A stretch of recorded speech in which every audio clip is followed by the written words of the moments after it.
Dans le but de trouver une solution aux dégâts liés aux inondations au Mali, le comité interministériel de gestion des crises et catastrophes a tenu ce lundi une réunion à la primature sous la présidence du Premier ministre, Dr Choguel Kokala Maïga. Nous sommes à 4 ans de la transition. Quel bilan peut-on retenir? On en parlera avec Honorable Fouseni Ouattara, membre du CNT. Voici la une dans un instant pour les détails.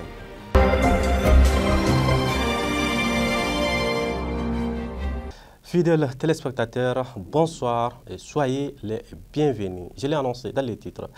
Le Premier ministre Dr Choguel Kokala Maïga a présidé le 5 août 2024 à la primature la réunion du comité interministériel de gestion des crises et catastrophes.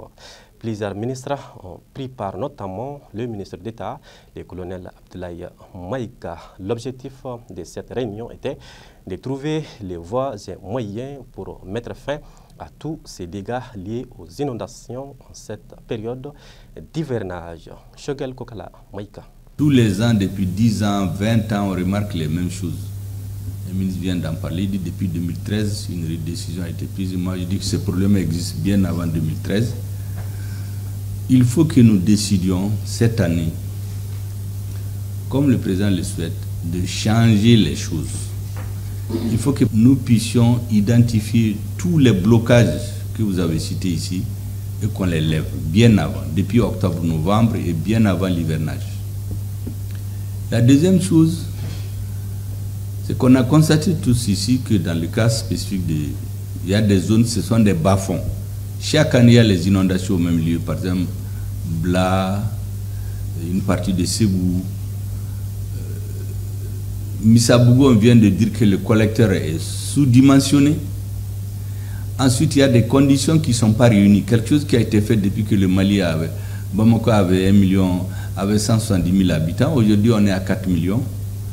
Il faut que ces questions soient prises en charge pour proposer des décisions. Autre dossier du 18 août 2020 à nos jours, ça fait déjà 4 ans que la transition est en cours au Mali.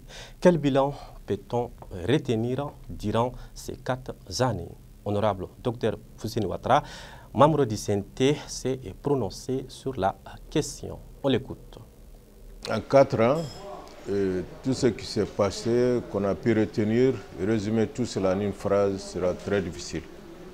Il faut qu'on se souvienne l'état à lequel le Mali s'est trouvé en 2020 et aujourd'hui. Si on fait la comparaison, il y a une grande différence. Parce qu'aujourd'hui, nous savons que nous avons retrouvé un état dont on peut être fier. Un état qu'on a pu reconquérir dans ses limites. Un état qui peut nous donner espoir pour construire un Mali croix. Donc aujourd'hui, on a commencé d'abord par refaire notre armée. On ne l'a pas reconstituée, mais on a construit une nouvelle armée, de bas en haut et de haut en bas.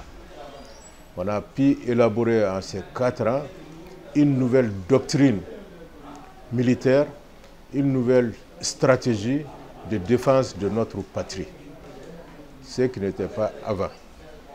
Donc, comme vous le savez, un État, c'est avant tout un territoire. Si vous n'avez pas de territoire, vous ne pouvez pas parler d'État. C'est une population.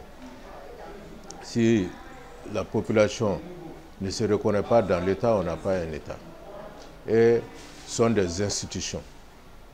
Donc, comme vous le savez déjà, depuis le 22 juillet 2023, on a une nouvelle constitution. Donc, durant tout ce temps, on a pu construire une nouvelle armée, on a pu avoir une nouvelle constitution qui nous a donné des institutions fortes. Et certaines institutions sont encore en état d'élaboration, en construction. Donc aujourd'hui, la population se reconnaît dans ce Mali croix qu'on est en train de construire. Donc on peut dire que l'État malien est là debout et avec beaucoup d'espoir est en train d'éclairer le chemin que l'Afrique est en train de prendre pour sa souveraineté pleine, dans la plénitude. Et nous savons que le Mali a joué un grand rôle dans ça. Ça sont des choses qu'on ne peut pas nier. Pour ce qui concerne les affaires internes au Mali, c'est vrai qu'il y a beaucoup de choses durant ces 4 ans qu'on aurait voulu faire, mais qu'on n'a pas pu mettre en place. Je vais parler surtout du domaine, ce qui concerne le domaine économique, la création des richesses. Sur ce plan, on a pris beaucoup de retard et on est en train encore de prendre des retards. Les difficultés économiques sont là, on ne peut pas les nier. Je pense qu'on a raté beaucoup d'occasions, mais pour pouvoir créer des richesses, il faut une administration qui s'implique dans cela. Il faut une administration forte qui est dirigée à avoir une politique économique structurelle. Nous, on l'a dit, ça fait 2 ans, nous avons attiré l'attention du gouvernement sur le fait qu'on doit adopter une politique économique structurelle. C'est une politique économique structurelle qui peut nous propulser sur l'orbite du développement, sur l'orbite de l'émergence. Mais tant qu'on sera dans des politiques conjoncturelles, nous ne ferons que tourner en rond. Malheureusement, il me semble que le gouvernement n'a pas une idée précise sur le plan économique aujourd'hui, parce que le chef de l'administration, qui est le chef du gouvernement, même dans ses interventions, on ne l'attend jamais parler d'économie. On ne l'attend jamais parler de la politique économique, sur quelle voie on se dirige et comment on va faire pour redynamiser notre industrialisation. Toujours dans le cadre du bilan de la transition, selon quelqu'un citoyen, le bilan est positif. Bon, ce que moi je pense durant ces 4 dernières années, la grande chose c'est quoi? C'est la sécurité.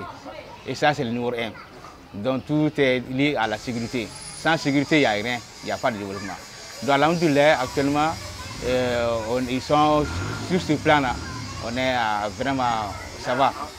Donc ça va. Bon, concernant d'autres points tels que les investissements, bon, quand même, j'ai remarqué quand même il y avait 2 grandes usines. C'est plus que ça aussi. C'est ce que moi je connais. Bon, il y avait IMPP, l'ancienne IMPP, et puis la Cometex du Ségou. Bon, et puis d'autres que je ne peux pas trop citer. Mais pour ce que je dis aux gens, tout ça, ce n'est qu'un début. Bon, pour bénéficier de ces investissements-là, il faut attendre dans les mois à venir. Ouais, et puis, ce que je les recommande hein, au niveau de la communication, donc il faut qu'ils soient assidus au niveau de la communication. Il faut qu'ils forment les activistes hein, pour les véhiculer des messages, pour que les activistes puissent travailler main dans la main.